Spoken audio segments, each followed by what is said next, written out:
Monday marked 2 years since the Supreme Court's ruling overturning Roe v. Wade and nearly 50 years of federal abortion protections. Since then, multiple states have significantly restricted abortion care. NBC 16's Tiffany Lewis spoke to local and state abortion experts to find out how these policy changes have impacted Oregon's abortion care.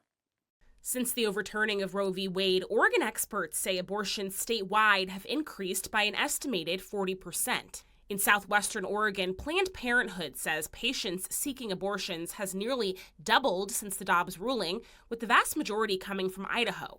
Prior to the Dobbs decision, we saw about 4 to 5% of our patients were for abortion, and now we're seeing between 8 and 10% of our patients are for abortion services. In the last 2 years, Idaho, Oregon's closest neighbor with a near total abortion ban, has seen hundreds of residents travel to Oregon for abortion care. Yeah, Idaho is the #1 state out-of-state patient that we see right now. We've seen patients from Mississippi and Florida, South Carolina, but Idaho is the most frequent out-of-state patient that we see. According to the Guttmacher Institute, more than 1 in 10 abortion patients in Oregon last year traveled from out of state, 400 of whom were from Idaho.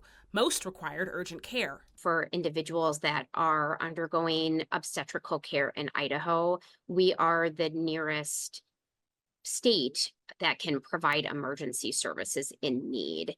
And prior to the Dobbs decision, it was rare that anybody from Idaho was transferred to Oregon. Dr. Caldwell says in states with near total abortion bans, when people face unexpected pregnancy emergencies, oftentimes abortion care is the safest way to save a person's life. But it's extremely difficult to get clearance for abortions when there are no exceptions and providers are at risk of losing their license. This has really made care for those individuals much more risky because they're having to travel, sometimes being life flighted to the nearest hospital that has abortion in a state that is legal. Planned Parenthood says 1 in 4 women will get an abortion in their lifetime. In Eugene, I'm Tiffany Lewis reporting.